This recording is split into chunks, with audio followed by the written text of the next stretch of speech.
Hello, and welcome to your favorite bad movie podcast, the only podcast that's brave enough to ask the question. If this movie's so bad, why do you like it so Exactly. much?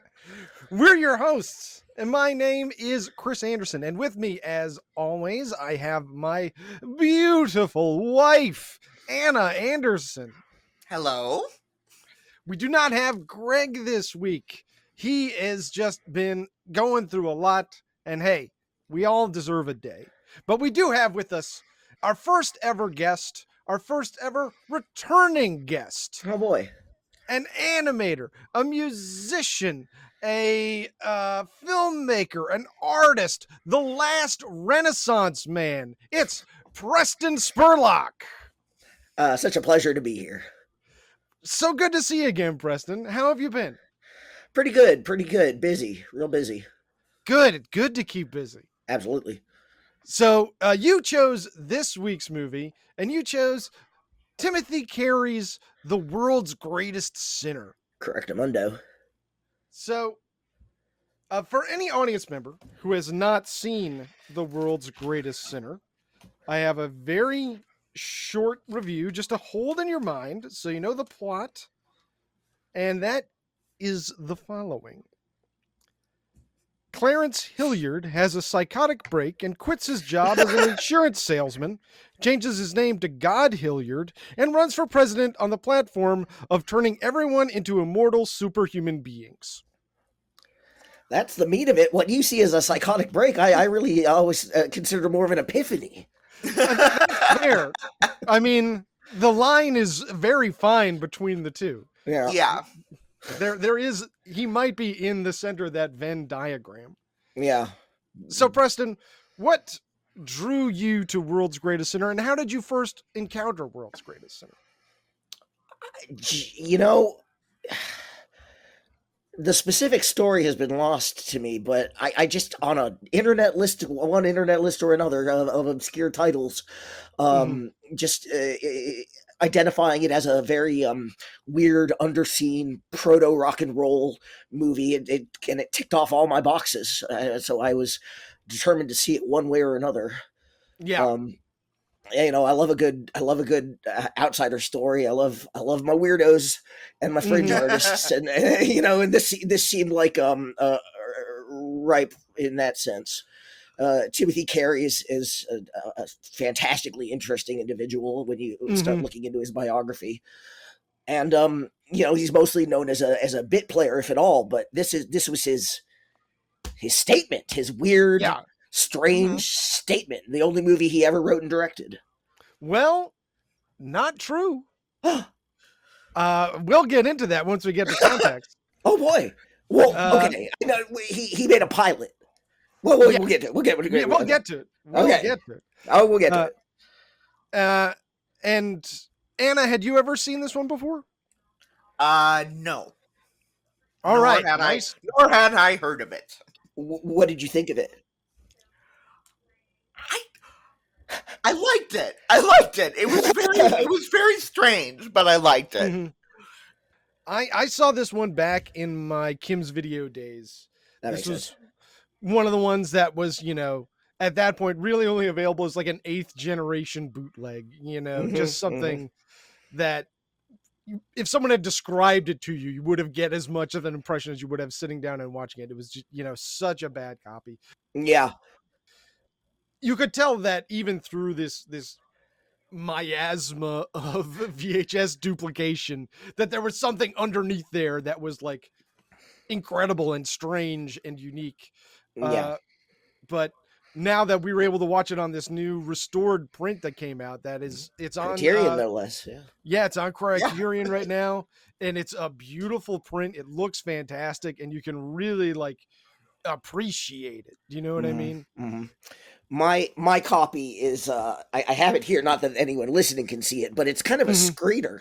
I got it from Romeo Carrey, the director's son, because that for a long time was the only way to get it. I never met the man. I sent away for it, but it's a good copy. Except there's some washed out color towards the, well, anyway. Yeah, Yeah, even in the restored Criterion one, that color was very washed out. I think It's still the best I've ever seen it look, though. Yeah. Well, with our personal histories out of the way, do you guys want to get into my context research? Yes. Yeah, absolutely.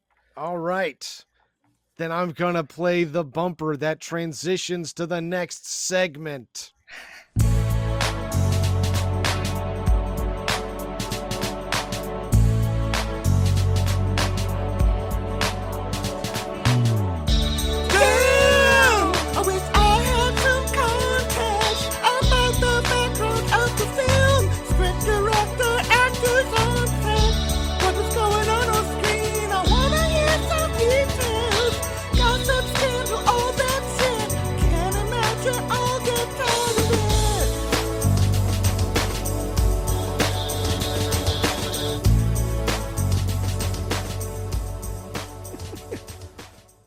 All right, so The World's Greatest Sinner was released in 1962, and the director, writer, and star is one Timothy Carrey.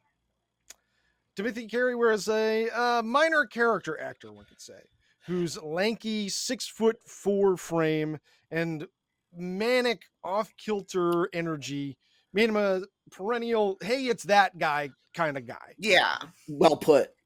Yeah, mostly working from like the early 50s to the mid 90s. He's kind of marble mouthed in his delivery, and he's permanently half lidded in the eyes, and he just he is a presence. Yeah, he definitely has like Garfield eyes. Yeah. He worked with directors like Stanley Kubrick and Billy Wilder, and with actors like Marlon Brando and James Dean. He was both in Killing of a Chinese Bookie and Beach Blanket Bingo. Just a guy that was working in Hollywood, you know? In the extended cut of Killing of a Chinese Bookie, he has a great monologue. Oh, I don't know. With a wonderful, what I can only assume is an honest-to-God malapropism, where he says, opium is the religion of the masses. Great line. Oh, I wonder if that's the cut I've seen, or that line I've sounds seen it familiar. once, but yeah. Now, famously, he was one of the only actors to ever ad-lib in a Stanley Kubrick film. Absolutely. In Paths of Glory, instead of being put to his death in stoic silence, as directed in the script, he just sort of like mumbled, blubbers all the way there. Yeah, it's really brutal. You know, and you can see the consternation on Kirk Douglas's face, because he was not into it and didn't like Carrey, supposedly. Well, the result was one of the most memorable sequences of the film, but also got Carrey fired. Either that, or it was when he faked his own kidnapping for publicity. That also might have related him being fired. I'm not quite clear on the timeline. But he did do that because he was jealous of the press that star Kirk Douglas was getting. Okay. Why not? Yeah, the Munich police found him handcuffed by the side of the road, and he told them he was kidnapped. Now, I said that Carrey was a character actor, but I do think it would be easier to understand him as a Hollywood weirdo in the vein of a Nicolas Cage or a Crispin Glover or Crispin Glover's more Gallo. Yeah, just one of those guys that is sort of genuinely weird, and that genuine weirdness comes through their performances and is part of what makes them so special. Yeah, in The Killing, he does that thing without any rhyme or reason where he talks through his teeth the whole time, and it's never commented on or they're given a reason, but that's just how he decided to play it. He talks through his teeth the whole time. It's one of the many weird decisions that he makes in his acting. Yeah, he's out, and I read a story about one of his early auditions that he went on. I can't remember for which film, but he came in, he went in with a buddy, and he was like, okay, I'm going to deliver my piece now. And he does like a very boring standard scene. And then the producers say, well, I'm sorry, you're not right for it. And he says, what do you mean? And he pulls out a gun and he shoots his friend and himself. I never heard that one. That's amazing. He gets up and he says, that was my audition piece. And you can imagine it. him doing that as like this giant freak, how well he could sell that. Yeah, totally. Well, yeah, he kind of has a mobster vibe about him. He's supposedly supposed to be the Lawrence Tierney role in Reservoir Dogs, and the Joe Spinell role in the Godfather movies, but neither of those panned out. Yeah. The Godfather one didn't pan out because he actually turned down the part so that he could work on his pilot. I can't wait to talk about Tweets Ladies of Pasadena. I've seen it. I saw that anthology once a long time ago. It's bug fuck crazy. It's one of the craziest things I've ever seen. But I've tried to find it, but yeah, all in due time. No, it's very hard to find. Yeah. So he could bring on an exciting, strange edge to commercial work, but he could really open up and get weird in projects where he had more creative control, such as his directorial work. Now, Carrey's first directorial effort was World's Greatest Sinner. He began filming in 1958, and the budget was roughly around $100,000 is the number that I saw. And it took roughly 3 years to complete principal photography.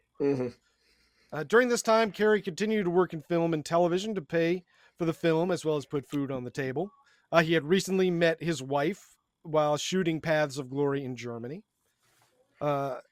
In this period, he had supporting roles in films like Revolt in the Big House, The Gunfight of Dodge City, and One-Eyed Jacks. Great, and a wonderful one called Poor White Trash, which is a Cajun exploitation movie that I like a lot. He's the villain. Oh, that sounds really good. Yeah, it's very good. Yeah. The film did feature two very notable collaborators. One of them, Ray Dennis Steckler, got his first professional film credit on World's Greatest Sinner, working in the second unit camera department, as I understand it. And he, of course, longtime listeners or even short-term listeners will remember this has a tie to last week's movie, The Atomic Brain, where the director, Joseph V. Miskelly, was the cinematographer for The Incredibly Strange Creatures That Stopped Living and Became Mixed Up Zombies. Great so movie. It's such a small world, Hollywood. Yeah. Well, especially, like B, C, D movie Hollywood. All the D grade directors have talked to one another. World. Yeah. Conspiracy. Yeah, you got to say these have to be sort of proto-independents as we understand independent filmmakers now. Totally, I would say. Now, the other collaborator I wanted to mention was the composer on this film, a 21-year-old Frank Zappa, working on his first film. He had a budget of $2,500, and he recorded the score all in one day with one microphone with the 52-piece Pomona Valley Symphony. Oh, wow. Yeah. The title song is so groovy. Yeah, the rock songs he's a winner. So fun in this. Yeah. Riding to the cold daddy, you can't say no more. It's a really good song. Yeah. I said that one was like a surf rock, you're a mean one, Mr. Grinch. Yeah, it's a similar vein. But Zappa, of course, was not very grateful about this opportunity and slagged the movie on the Steve Allen Show. Yeah, he called it the world's worst movie on the Steve Allen Show, which ended Carrey's friendship with Zappa, unfortunately. And also, but it's weird though because they ended up appearing together in the movie Head later. But I wonder what it was like on set. Awkward, probably. Yeah, I can see. I wouldn't want to be on Carrey's bad side. Yeah, I wouldn't want to know Frank Zappa personally. No, he never. And he was one of those guys where, like, I know a lot of people who I like his music, but I could never find the entry point. I could never. I fucking love his music, but I can't stand the man. He's such a haughty motherfucker. He thinks he's the smartest guy in the room all the time, always, and that's a very unappealing trait. And also, like, it surprises me. It always surprises me that he slagged the movie because he always kind of in my opinion, like to use actual weirdos to bolster his own weirdo cred. It seemed like this could be a feather in that cap, but he didn't go that way, I guess. Yeah, you know what I mean. Like he wanted to be weirder than he actually was. That's just my opinion, but and I think maybe like when he was on the Steve Allen show, he was just, world's greatest sinner, world's worst movie. That's a funny line. And, and then Carrey heard that and was like, fuck you. And after that, Zappa was like, well, fuck you. I could see it going that way. Yeah. The other thing he did on the Steve Allen show is play a bicycle musically. That's cool. Yeah, why not? Why not? Anyway, Zappa's sorry, go ahead. Oh, I was going to say, he reworked some of the music in this into later albums. Yeah.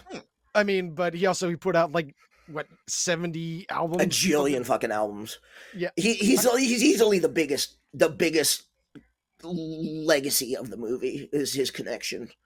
I definitely remember anytime I would go to the mall to look at CDs, and then there would just be one half of a rack that was just yeah, that sounds about right. Now, World's Greatest Sinner finished in 1961, but it never got a wide release. It was shown at midnight screenings, which helped it develop a cult following. Noted fans include musician Will Oldham. And, didn't know that. That's what I read. Yeah, I think the Cramps too, supposedly. And Martin Scorsese, also a fan. Nice. Unfortunately, it appears to have been Carrey's most successful directorial effort. I've never heard anyone say anything about any of Carrey's other films until Preston said that he had seen Tweet's Ladies of Pasadena. His unpicked up TV pilot. Yeah. All of which sound incredibly bizarre. It's the closest point of reference for Tweets I can think of is the Monkees TV show.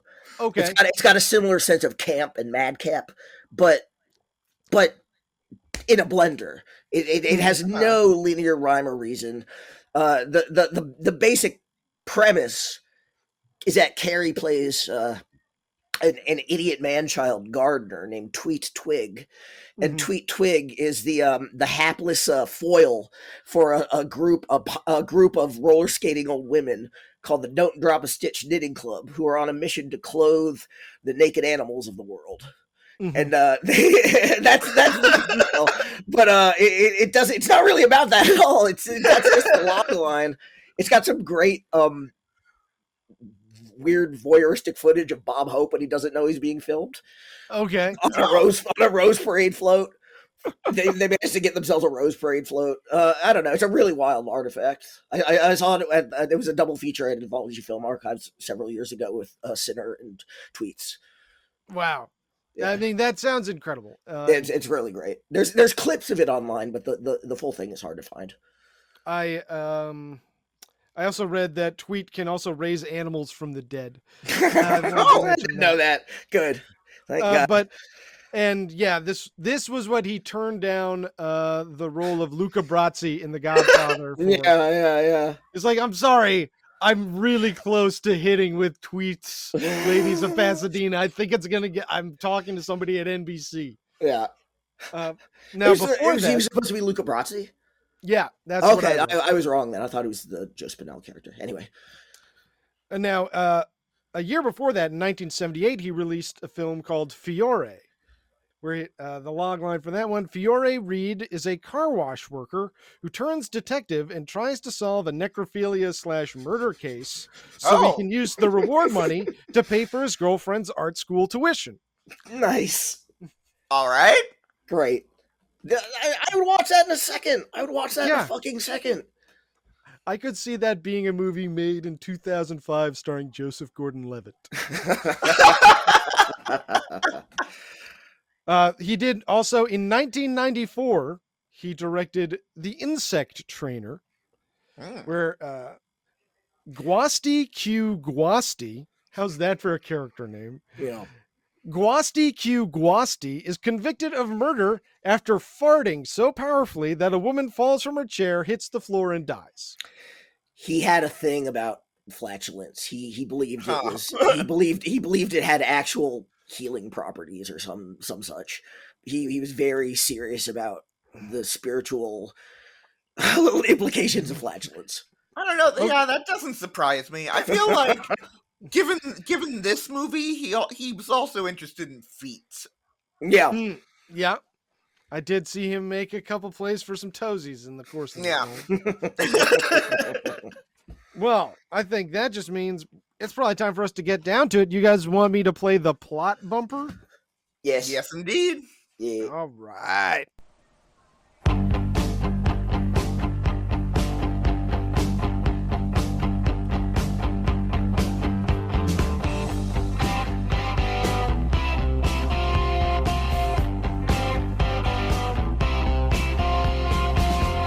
Plot bumper, listen to me. I'm gonna give you the plot summary.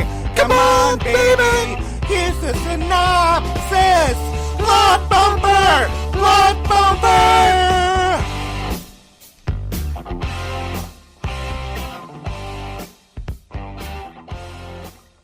Beautiful. So we open on black. Yep. And we've got some good old Frank Zappa old time rock and roll and some fun little animated credits. We then cut to footage of a happy nuclear family playing with a horse in their suburban backyard in the rain. They're just all on the horse at once, and it's pouring rain. And not in every really shot. weird. It cross cuts to shots where it's not pouring rain, which I love. Yeah, now our narrator, who is a snake and is also the devil, And is also Paul Frees, Boris Badenov from the Rocky and Bullwinkle cartoons. oh yes, don't worry, that's tipping off our game. Our game is going to be about Paul Oh. Frees. Oh boy, I'm sorry, I spilled the beans. It's all right. Okay, I just was That's- excited. No, listeners, stick around. If you're a Freeze head, you don't want to miss it. Our narrator, who is a snake, introduces us to our hero, Clarence Hilliard, as well as his wife, Edna, his 1 or 2 children, I wasn't clear, and his gardener, Alonzo. I love Alonzo. Great character. Oh, yeah, Alonzo's great. Alonzo you is can do it, Clarence. You're doing great, Clarence. he's a classic guy that we see in a lot of these bad movies, which is just a really good supportive friend. Yeah. It's a classic archetype that we've run into over and over, and you always love to see him. Now, they're all happy and in the rain, and Mom said they just moved to the countryside, even though they clearly are living in the suburbs. But, you know, I think maybe that's a bit of commentary on like flight from urban centers and being like, oh, we're living out in the country when really you're just living in a developed condo.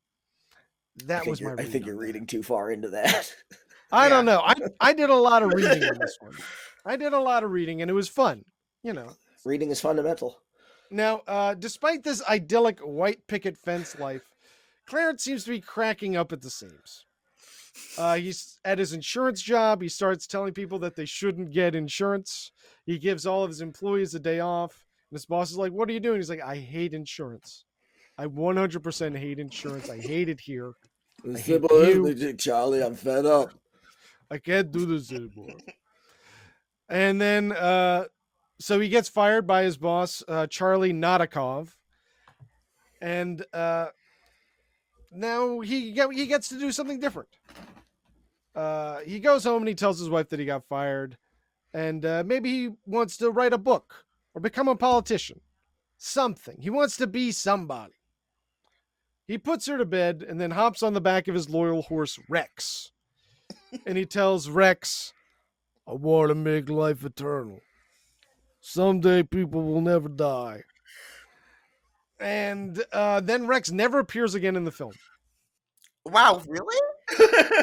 I don't recall ever seeing Rex again.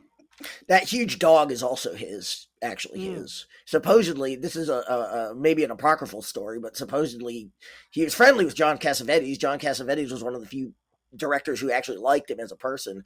But one of his hijinks was he invited Cassavetes over, made him put on a big rubber suit, and then sicked his dogs on him. Oh, Just for larfs.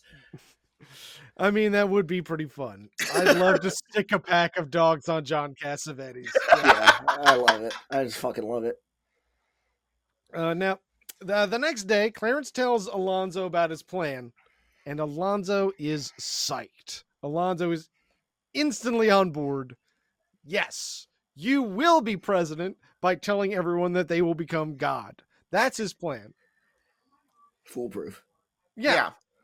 And, you know, so sort of when I went to look at reviews of this film on Letterboxd for our review segment, another segment spoiler, listeners, I saw so many reviews that were just one word: Trump. I saw so many people doing that, and it's so hard not to view this as like through that lens of like a pedagogue. Do you know what I mean? That's fascinating. What? Wait, what? Yeah, I don't. I feel like to me, that's just getting a lot of Boss Baby vibes. That's from people who That's fair. only know one populist demagogue. Yeah, I'll fucking agree with that. I'll agree with that down the line. There's some. I frankly, I'm offended by the connection because this movie's Fair so enough. I don't know. There's something so. I'm jumping ahead a little bit, but God, Hilliard is so. This movie's so fucking holy, in my opinion. You know what I mean? Like to slag it by the mere association with the guy is. Yeah, it does feel profane in some way. Profane, yeah. But I can see it. This is a text that's obviously about demagoguery. Of course, yeah. No, I understand where they're coming from, but I'm with Anna. It's like, okay, and also like maybe if you were watching in 2017 when like Trump was the only thing anyone could think about, like of course you would say that. Yeah. But now, so Hilliard decides that he wants to get out and he wants to go amongst the people. Yeah. He wanted God Hilliard Clarence wants to help people.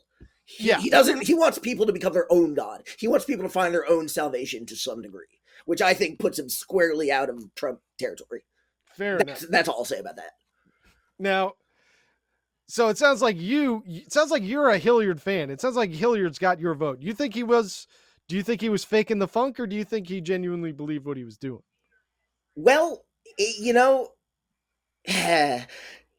movie is such a weird knot of contradictory feelings because I love the guy, I love the character, I love the premise up until I don't, up until he starts copping feels on 14-year-olds and shit.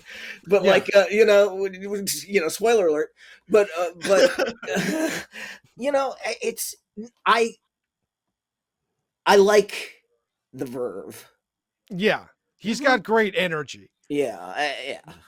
For lack of a better word, it's great energy.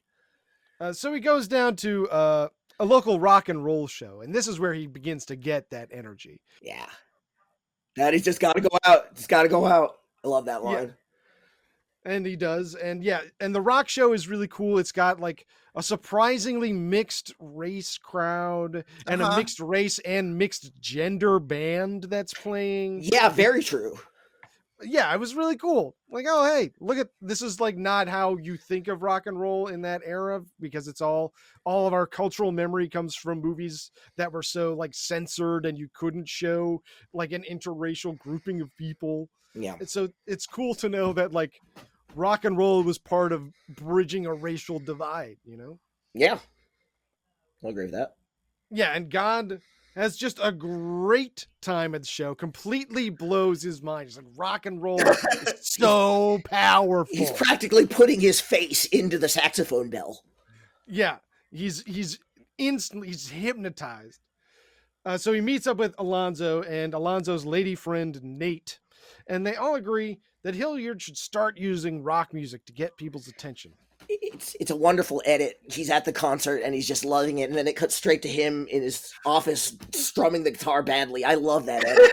He strums it and he goes, like he's just realized the electricity of playing music for the first time, which is a really relatable feeling.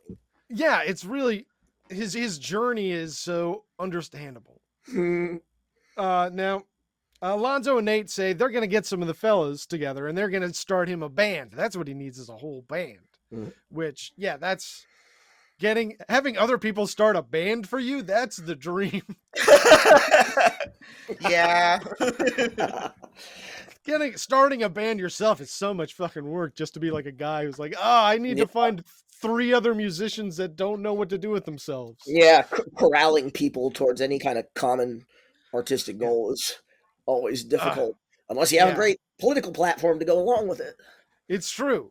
and just the pure utter charisma of Clarence Hilliard. Mm-hmm. At this meeting, Nate also gives Clarence the snake for good luck. Mm-hmm. My wife will let me have that. Oh yeah, I mean they're real animal lovers though. Yeah. Now that night, he's at home jumping up in the bed, rocking out and screaming while his wife is trying to pray. Love it. Yeah, it's really awesome, and he looks like he's having a lot of fun. But Edna's not into it. She urges Clarence to pray to God for guidance, and he responds, "Why can't I be God? Come to bed with your God." And then the two of them get busy, and that's a great line. Mm-hmm. Yeah, yeah, it's kind of sexy. Yeah, I mean, I don't know if I would go so far as to say that he ever quite hit sexy, but he's trying, and he gets close a few times. Like he's got a real charisma. When he starts boogieing, he can boogie with the best of them. His moves are so. Yeah. Well, I'm jumping ahead, but. Well, yeah, I mean, we could talk about his rock performance a little bit. I feel like, yeah, it is, especially that first performance gave me a lot of James Brown vibes. Oh, yeah. And like, well, yeah, we're skipping ahead. He still has to corral, but. I'll jump back, but just in terms of performance. Oh, my God. It's one of my favorite music scenes in any movie. Yeah. So Hilliard decides that it's time to get out there and start spreading the word. So he and Alonzo start hitting up street corners downtown and some sleepy little suburbs. I'm not a politician, and I'm not drunk. No, wait, I'm not. I'm just quoting it. Preacher! Yeah. And I'm not drunk. I'm just a politician. That's it. Yeah. Yeah. He is me. And he does some great yelling, and you can just imagine him being there with this like 6'4" frame, this booming voice, just screaming out, "You will all be superhuman beings!" And then pounding at the guitar, the one chord he knows on the stupid guitar. Yeah, it's fantastic. It is fantastic. Yeah, and it looks like a toy guitar. It sounds like a toy guitar. Yeah. Yeah, and he's screaming out, "I can make all of you superhuman beings! You'll be young again! You'll all live forever!" Everybody's loving it. Yeah. Not everybody, but like a handful. There's some dissent. Yeah. But there's some people who are like, yeah, I'd love to be a superhuman being that lives forever. What you said makes a lot of sense. Yeah. There's some people who are super attracted to it. Yeah. And so he starts gaining followers for his presidential bid and his political party, the Eternal Man's Party. Mm-hmm. Now, they try to convince him that the party should be racist against somebody. Well, that they need someone. Yeah, that they need. That's a great scene. Yeah. What about the Catholics? Can't be the Mexicans, that's for sure, says Alonzo. It's a really funny scene. I'm pretty sure Alonzo would have a problem with it being the Catholics as well. And then they concede. Clarence eventually concedes that we're gonna run this party on a non-discriminatory basis. I forget how he pronounces non-discriminatory, but it's it doesn't exactly roll off his tongue. Yeah, no, he says that anybody, no matter race or creed, is welcome in the party as long as they want to become living gods and immortal superhuman beings. Fair enough. One guy does suggest that they should announce that they're against any one person gaining too much power, and Hilliard sort of blows the suggestion off. Yeah. This is also when he changes his name from Clarence to God. Mm-hmm. And you got to say, God Hilliard, fantastic stuff. Mm-hmm. So then he goes to the home of a little old lady and promises to make her young forever. And she promises to give his campaign her entire life savings. And then they make out a little bit. Mm-hmm. And it's remarkably tender. It's played so insanely tastefully for such a crass, what could be a crass moment. She kind of says something, "You make me feel so young." Yeah. It's actually kind of tender. But it sort of reminded me as like laying the groundwork for like a John Waters, because I do think it is still sort of shocking. Yeah, in a absolutely. visceral Absolutely. way. But obviously, in the 50s, we were a little, he's not going to be hanging dong in this movie. It's not going to be Pink Flamingos. If only. Yeah, America was not ready to see what Tim Carrey was packing. No. Now, back at campaign headquarters, Alonzo convinces God that he should glue a soul patch, and he's right to do it. It's a really good soul idea. patch. Yeah. Well, he glues on a whole beard, and then Alonzo starts. And then they trim it. Yeah. And they trim it all the way down to a devilish triangle. Yeah. Yeah, it starts off as like a full Van Dyke, and then it goes down to just. It almost looks like a triangle of construction paper. It's so matte black. Yes, it is. And he also starts having like floppy Leonardo DiCaprio hair. The swoop. And he's like sweating, and it's flopping around anytime he performs. It's so dynamic. Yeah. And he debuts this new look at this rock show. Hell yeah. And he's promising everyone that they're going to be a millionaire. And he plays his hit song, Please, Please, Please Take My Hand, which is so good. And there can't be any way that is not an actual audience. He couldn't have corralled that many fucking extras. I can only assume he's doing this in front of what is ostensibly an actual crowd. Mm-hmm. You know what I mean? I'm guessing that maybe like this band had a gig and he's like, oh, I'll pay you if I can, set it up. There's a Navy recruits in the audience. It's like a really diverse audience. There's. I just love the notion that he presented this weird concert to a beguiled mass of authentic people. Yeah. I'm stumbling over my words, but you know what I'm trying to say. Yeah, and I think it helps that like. He's probably only doing one song, and maybe they got a couple takes. Oh, yeah, I'm sure he wasn't going on for like an hour, but like... I'm pretty sure if he was on that stage for like more than 20 minutes, they'd start like, hey, brother, can we get to the actual band? Well... I'm sorry, go ahead. No. I was just going to go back to the plot, so... Well, yeah, because, that riot that erupts in the wake of this concert looks real damn real. Yeah, they definitely... They destroy those fucking cars and doors so they actually put the bench through the fucking door. Yeah.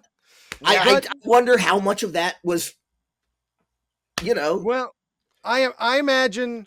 They destroy those fucking cars. Yeah, but those cars did look kind of beat up. Those might be beaters that he got. We never saw him running. But clearly there was no one steering the ship because they beat the shit out of those things. No. It definitely was like a very dangerous scene. These are not trained stunt people. No, I mean, and they smashed lamp posts. It's very funny to me how many of them it takes to actually destroy these cars because they're... I did look them up. They're like 1949 Buick Super, and the ones that they flip, that's a Studebaker. That's a 1950 Studebaker.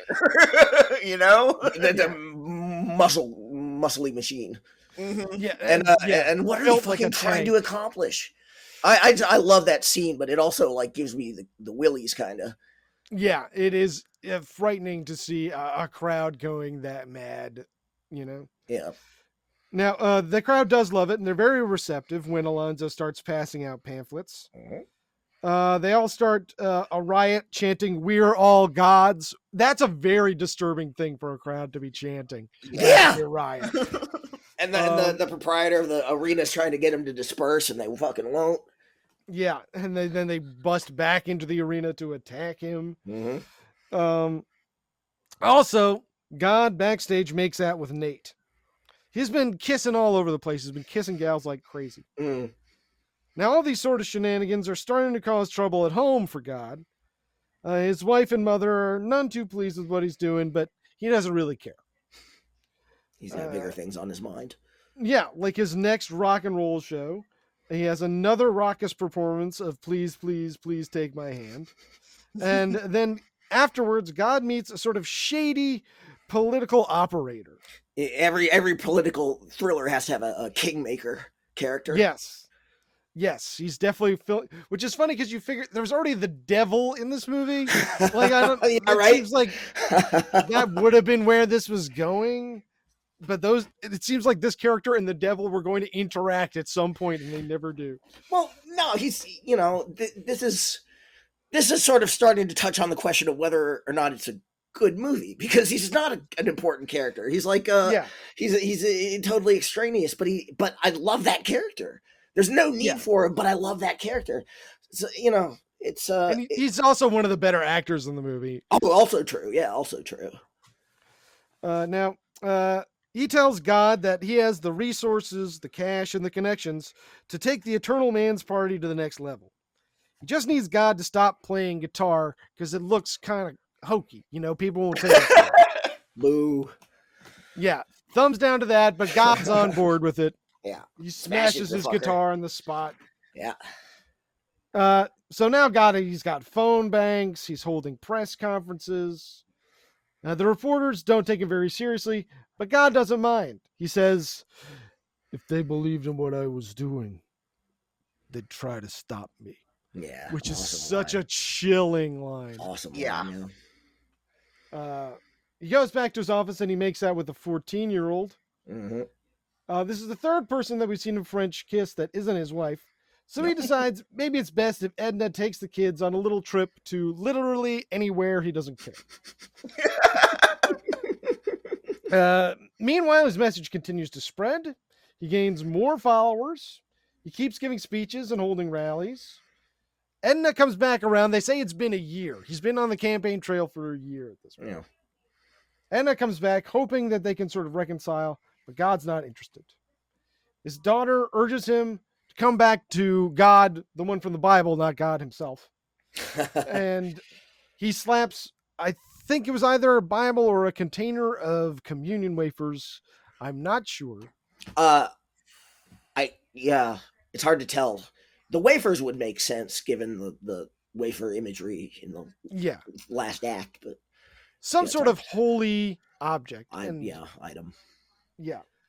And then Edna and their daughter say, we're leaving for good. We're out of here. Goodbye. Son, who knows what he's thinking? We haven't seen him since he was on the back of a horse. Yeah. Now, he and Rex rode off into the sunset together. Yeah. Hopefully they got their happy ending. Now, God takes this rejection pretty poorly. He doesn't want his followers to see him like this, so he sends them away. And then he prays to God for proof of God's existence. And that's when he sees his daughter's holy object on the ground. And it inspires him to sneak into a Catholic church and steal a communion wafer. He also, somewhere in the middle there, he also convinces a guy to commit suicide. Yes, he does convince. Yeah, that's minor though. Yeah, and he's also struggling with the idea his campaign advisors are telling him that he needs to come out and say that he's not an atheist. That is perceived because he is saying there is no God but man, and all of you will be gods. You'll all be superhuman. Mm-hmm. But but yes, he gets the idea, the holy idea. He steals the communion wafer and he brings it home and he tells God that if he stabs the wafer and it bleeds, he will believe. So he stabs it with a needle repeatedly with no apparent effect. He walks off laughing, but then there's a stream of blood flowing from his house all the way into his office. Yeah. He follows the stream back up to his bedroom and the footage dramatically changes into very muted, unlegible color. It's no longer black and white. It's like brown, red, and cream. That's a wash of light all of a sudden. Yeah.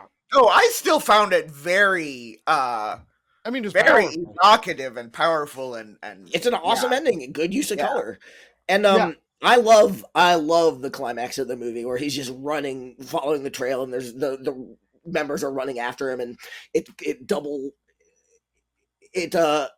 exposes the snake on top of him.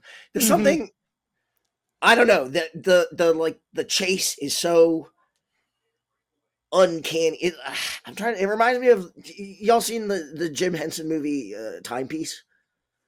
No, I haven't seen that one. It reminds me of that in the best possible way because there's like a weird chase and you're not really sure what the stakes are of it. Mm-hmm. That's all. But it's I don't know. There's something so uncanny about the climax of that movie. I really love it. Yeah. The wordless climax.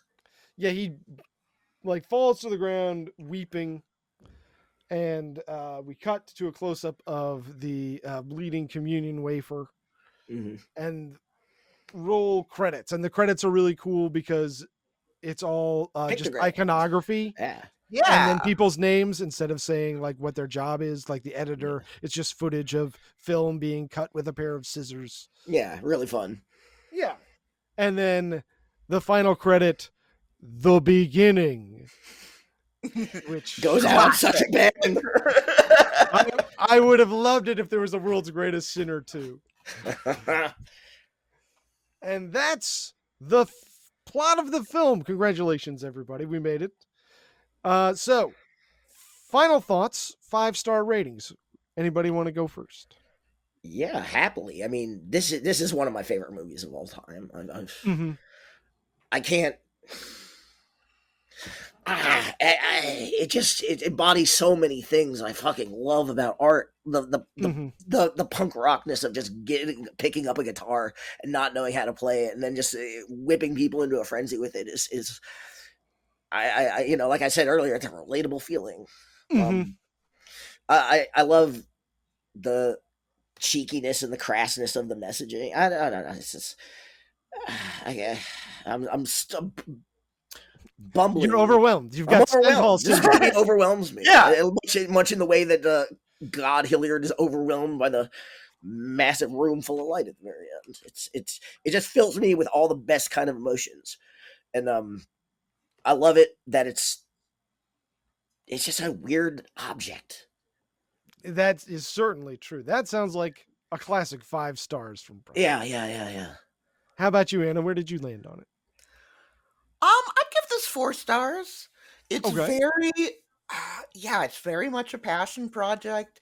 It's Yeah. very much like and you know, we've watched other movies like this for the podcast, ones that are so much like so far pretty much like one man's vision. Undoubtedly. Yeah. And yeah, like you said, Chris, he's just a classic Hollywood freak. And just really interesting to kind of walk around in his brain for 76 minutes.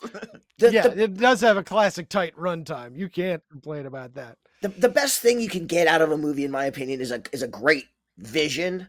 And when it's especially a skewed ass weird one, all the better.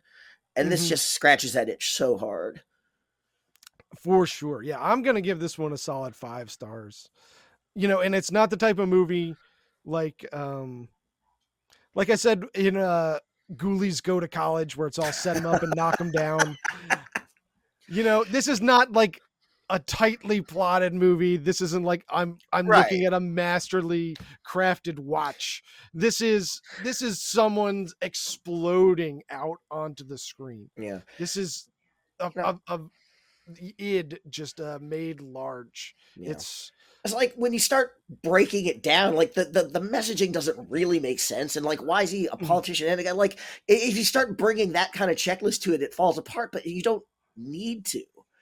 It's more experiential than that.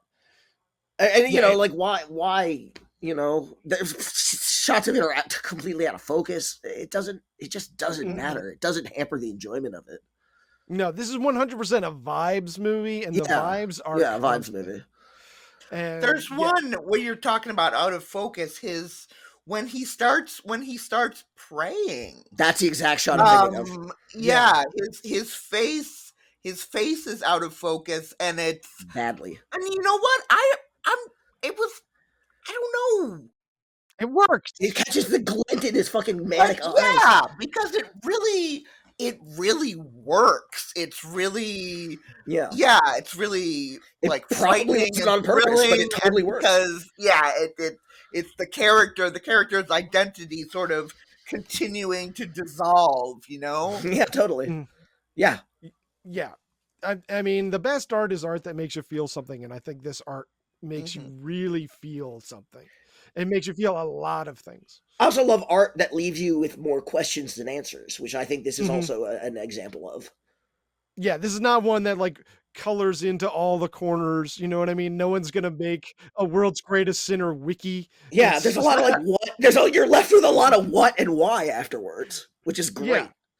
Yeah, it's definitely one that leaves you thinking and rewards that thinking. Yeah. Well, those were our reviews. Are you guys ready to hear a little bit of the Vox Populi in the review? I'm not sure that I am.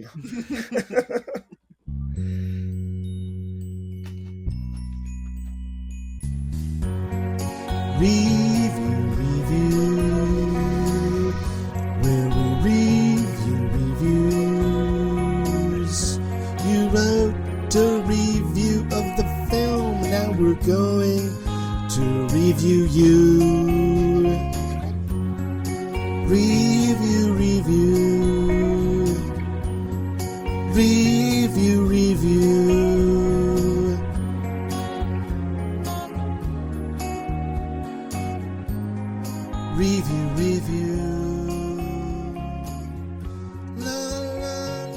All right, so I went to good old Letterboxd. It's got a 3.4 on there, which I think is possibly the most baffling rating you could give this film is mid. Yeah. Honestly, though, that is where the sweet spot is for movies that are really wild and weird, and that's because it's averaging like 1s and 5s. Yeah. Word. Yeah. Yeah, that was not the mean vote. That was the average, Right. or whatever, or the mode. I don't know. Yeah. The one that, you know. Anyway, so I figured I'd start off with some of the more favorable reviews. Mostly because like this is a film that for a long time you really had to like search out. If you were going to see this, it was sort of self-selective for its audience.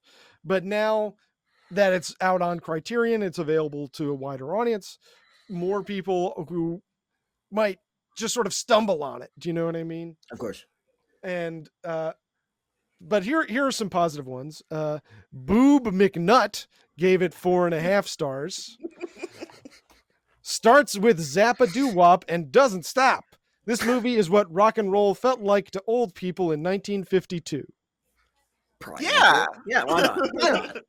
Yeah, perfectly good reading. Glad you enjoyed it, Boob McNutt. Peter gave it 5 stars. Better than Fight Club. I won't argue. Couldn't agree more. Couldn't agree more. And my personal favorite, Diarrhea Jr. gave it 5 stars. Flawless. All right. Which is funny because it's abundantly flawed. But who am I to argue with the great Diarrhea Jr.? Yeah. Now for some less favorable reviews. I can't wait. I'm going to get so angry. Yeah. The first one is so incredibly off base. Noah gave it 1 star.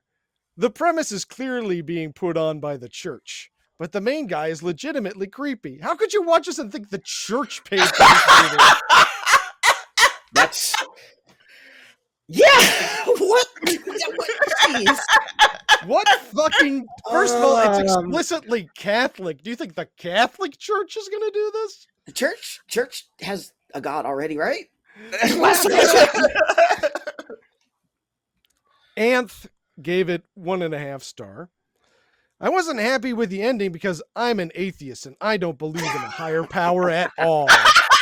Well, that's real presumptuous because who said that fucking bright light is God? You know, that's a presumptuous individual. Yeah, that could have merely been science that caused that communion wafer to be. Christina gave it 1.5 stars. Delusional in the most misogynistic way. Misogynistic? I mean, other than that there were no particular female characters. Right. Yeah, what? But I mean, like Edna had agency. She like the only guy that came off shitty was God. This is I think sometimes younger people have a problem with telling the difference between misogyny and sexism. I would totally buy this movie could be a little sexist, but like to me that's different than It's it's pretty doodly in a lot of ways. Yeah, I think it's mostly concerned with the affairs of men. Right. But I think you're allowed to tell stories. Politics about as men. the domain of men, yeah. Now, Harlan gave it 2 stars. I guess if something is weird and bad, you could call it surrealist. Oh, fuck you. Fuck you. That's just a fuck you. Yeah. Sam Thorpe gave it 2 stars. The Shags of movies, and I don't really like the Shags. Wow, fuck that person too, because the Shags are holy. Yeah, double thumbs down to Sam Thorpe. Fucking on the Wolf Eyes Instagram, Insane Johnny, they had a great one recently where it was a school of fish running away from the shark. The school of fish says heavy music, and the shark is the Shags. Yeah. Which oh my god, perfect. Well, chef's kiss. And then one of the first comment was somebody saying, "I don't trust a punk who doesn't like the Shags." I'll fucking drink to that.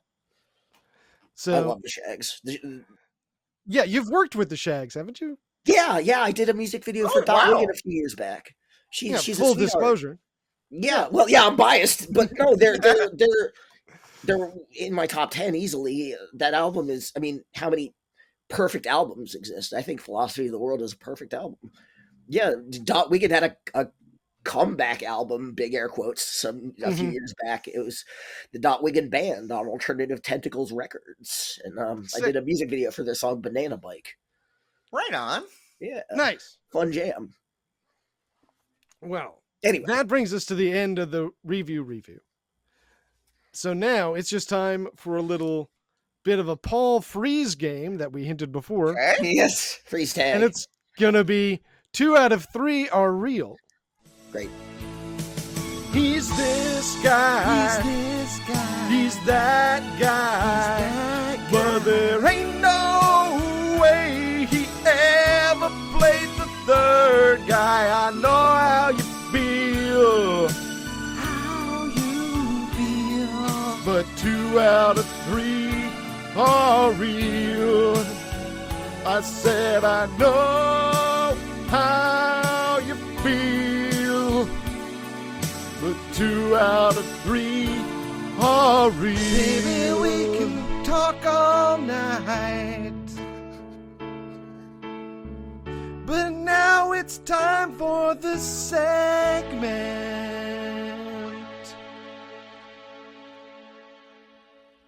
That's right, it's time for the segment. It's time for 2 out of 3 are real, and we're doing with Paul Frees, and we're doing a little bit differently. Paul Frees was one of the great voiceover artists, most famous for playing Boris Badenov on 163 episodes of The Bullwinkle Show. God damn. I went through his resume and pulled out anything where he played, well, not anything, but movies and TV shows where he played multiple people. Oh. And I'm going to give you the name of the movie or show, the year, and 3 characters, 2 of which Paul Frees played, and 1 which is not real that I made up. Wow. All right. And this is going to be done ring-in style, so just say your own name when you want to ring in. Okay. All right. Question number 1. The Point, 1971. Did he play, we've got The Leaf Man, The Count, or Oblio's father? I had this fucking movie on like a month or 2 ago, and I wasn't paying enough attention to it to know the answer to this. Well, you've got a 1 in 3 chance, and there's no penalty for wrong answers. Okay. God, I don't remember I'll give you the options again. Leaf Man, The Count, Oblio's father. I'm gonna go with the latter 2. Those 2 being the real ones? Yeah. All right. He did play the Leaf Man. He did play Oblio's father. He did not play the Count. Son of a gun. All right. Question number 2. Mouse on the Mayflower, 1968. Did he play Thunder Mouse, Captain Jones, or Poseidon? Anna, I'm going to Okay. say he did not play Thunder Mouse. That sounds pretty fake, yeah. What? Jesus Preston, do you Louise. want to steal? Oh, what are my options again? Your remaining options are Captain Jones and Poseidon. I know you. Mhm. And I'm going to go ahead. I feel like the more logical answer is Poseidon. Wait, am I guessing the one who's not in the movie or is in the movie? That is not in the movie. I'm going to say Poseidon. Preston is on the board. Son of a gun. He did not play Poseidon. Awesome. Super President, 1967. Jesus. Did he play Washington's Ghost, James Norcross, or Super President?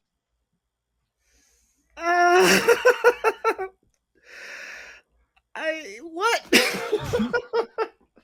I'm going to say he did not play Super President. He did play Super President. Oh my god. Dang. Renaissance man. Renaissance voice actor. I will go ahead and guess that he did not play that middle name sounds sus to me. James Norcross. Yeah. Is that a real person that I just don't know? All right. James Norcross was Super President's alternate identity. He did What? not play George Washington's Ghost. Bah. The Banana Splits Adventure Hour, 1968. Nice. Remember them. Did he play Sazoom, Evil Vangor, or Booper? Booper is real. Booper's real. Okay. And he's got a great evil voice, so I'm going to go ahead and say the first one. Ah! I'm going to say Evil Zangor. I made up Booper. What? Wow. Booper might have been a character, and then he didn't. I thought for can't sure that was the remember. name of one of the stupid banana splits. No, I think Sazoom was a banana split. Right. All right. The First Easter Rabbit, 1978. Oh, wow. Did he play Dad, Zero, or Santa? Wait. I'm going to say Dad. I'm going to say Santa. He did not play Dad. Hey! Santa was in the First Easter Rabbit for some reason. I took a long shot. All right, score is tied up. Question number 6. The Hobbit, 1977. Is Did it he play- the Ralph Bakshi one? Yes. Oh, wow. no, not the Rankin Bass one. Oh, yeah. Okay. Did he play Bill Huggins, Thorin, or Bombur? Or did he not play? Which one did he not play? Bill Huggins, Thorin, or Bombur? I don't know, dude. Bill Huggins. That leaves it. He did not play Thorin. He did play Bombur and Bill Huggins. Bill Huggins, I believe, was the Lake Man. Anyway. Question number 7. The Stingiest Man in Town, 1978. I like that title. Did he play the Ghost of Xmas Past, the Ghost of Xmas Present, or the Ghost of Xmas Future? I don't think you made any of those up, Chris. Yeah. I'm going to say present. Future. Correct. The Ghost Hey. of Christmas Future famously does not talk. Oh, yeah. Well, Now whose question is illegitimate? I wasn't even thinking that. I was just thinking Ghost of Christmas Future is usually a little girl. But yeah, no, Yeah. Future is the Future Grim is Reaper the type Grim with Reaper. the Skype. Future is the Reaper. Yeah, Yeah. okay, wow. Question number 8. The Puppetoon movie, 1987. Did he play Pillsbury Doughboy, Tommy the Tuba or Arnie the Dinosaur? I can't imagine he played the Pillsbury Doughboy. He doesn't have the range. I'm going to say the tuba.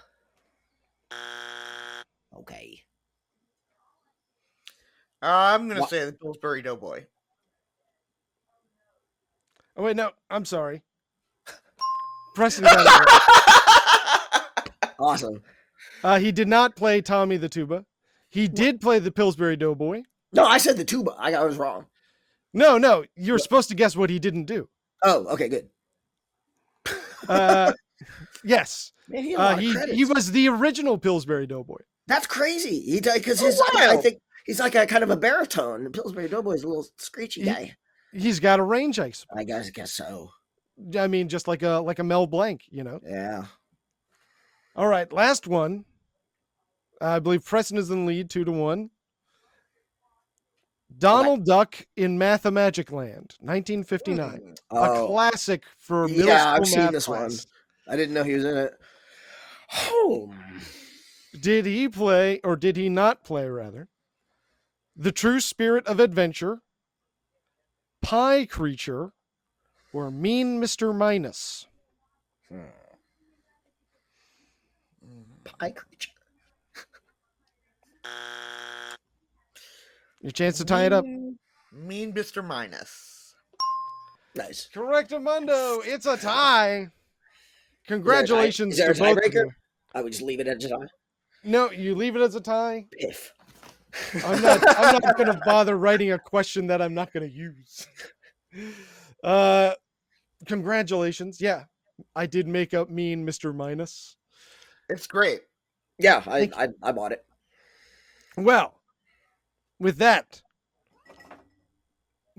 are you guys ready for your Batty Awards? Yeah. I reckon so.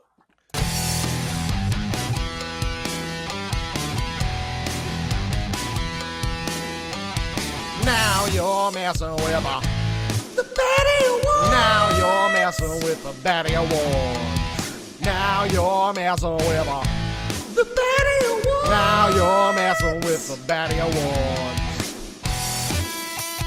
Congratulations to all the nominees. That's right.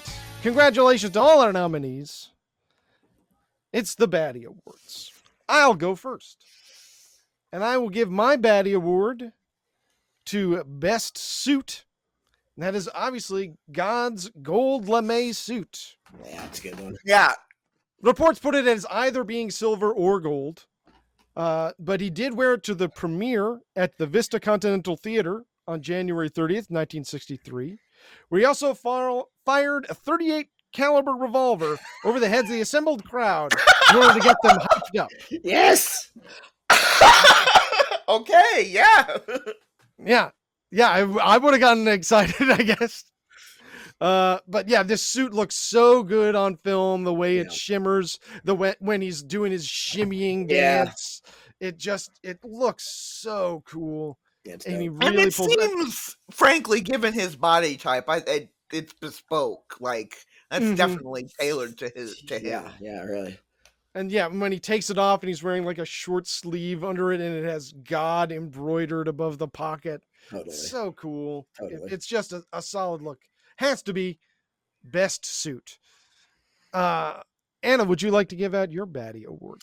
Sure. Yes, and I am giving my award for one of my favorite little shorthand tropes in movies for a quick way to demonstrate that an adult character is completely insane, is having them drink just an entire glass of milk, which God Hilliard does at one point. He just sucks down a whole pint of milk. Towards the beginning where he's about to do his stunt on the public square. Yeah, he's drinking from a milk bottle. Yeah, he's about to be singing outdoors in a full wool suit. And he's like, no, it's perfect for this. A pint of ice cold milk. Oh, that's crazy that you mentioned that, because my Batty Award is in the exact same scene. Oh, okay. What's your Batty Award? Best sight gag, which is where it's at the end of the scene. He's delivering his back is towards us. Slow pan down to reveal he's standing on a huge sack of fertilizer. Yeah. Apropos of nothing. I love that. I love that little wink, wink. Yeah. He's full of You shit. guys in the audience, you wouldn't vote for God Hilliard. You're immune to propaganda. Yeah. It's a cheeky moment that I really like. One Yeah, of it's the not- many.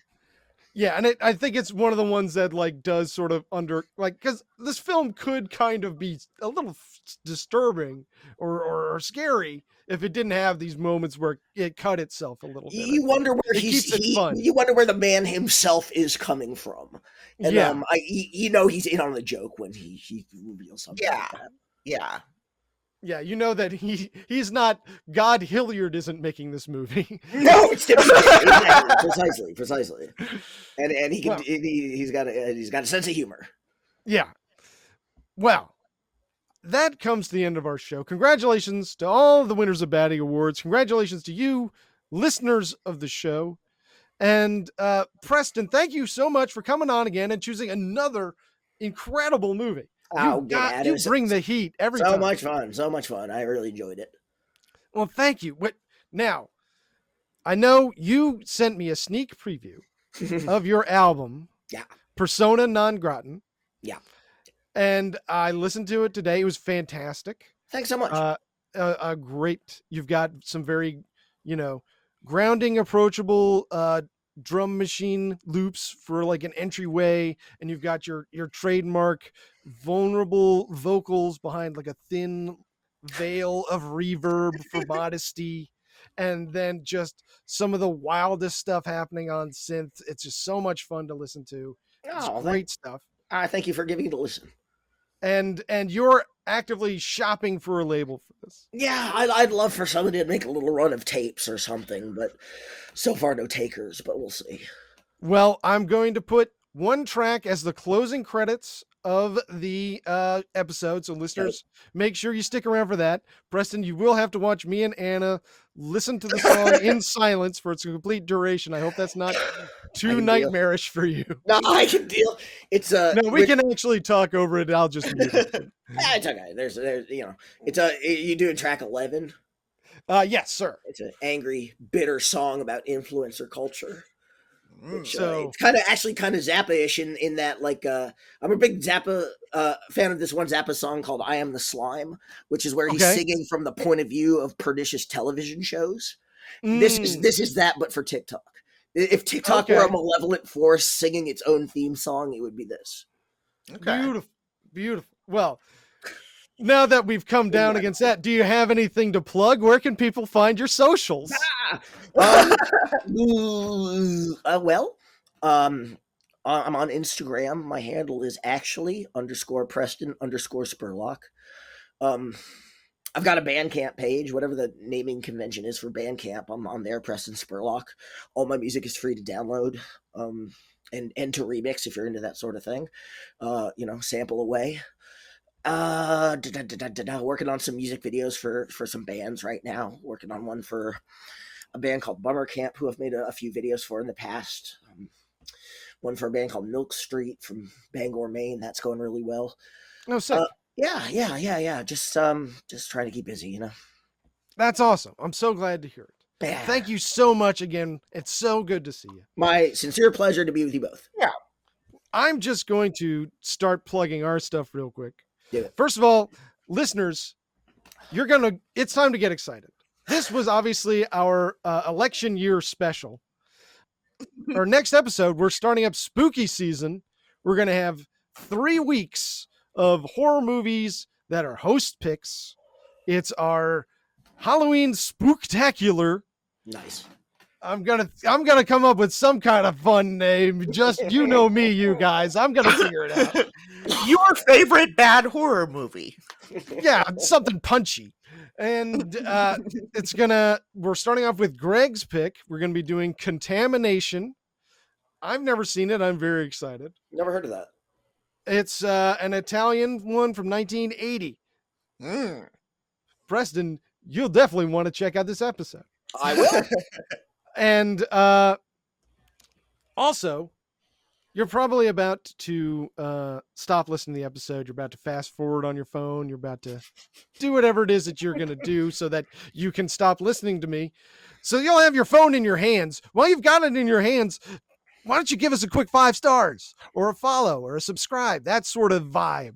Some sort of interaction with the platform that you're on. Something so that you don't forget about us.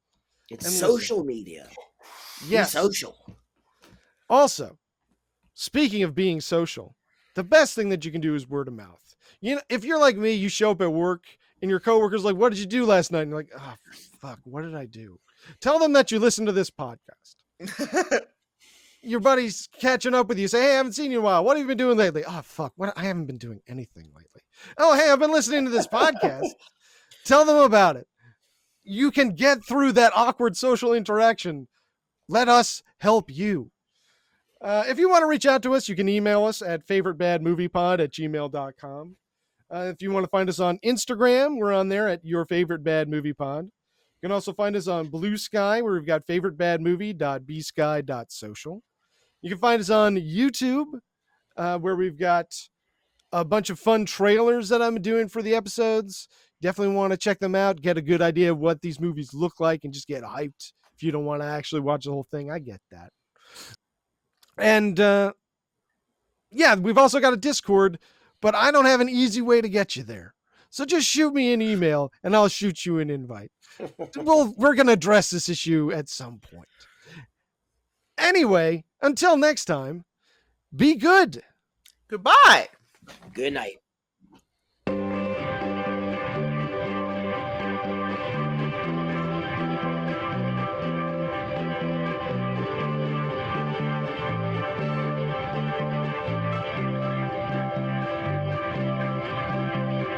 Ill-gotten gains on the freeway to fame. Soon everyone will know my big stupid name. I will steamroll my way into your fucking brain. Force my life into yours, and then you're never the same. Cause it's a massive hit, and it's totally lit.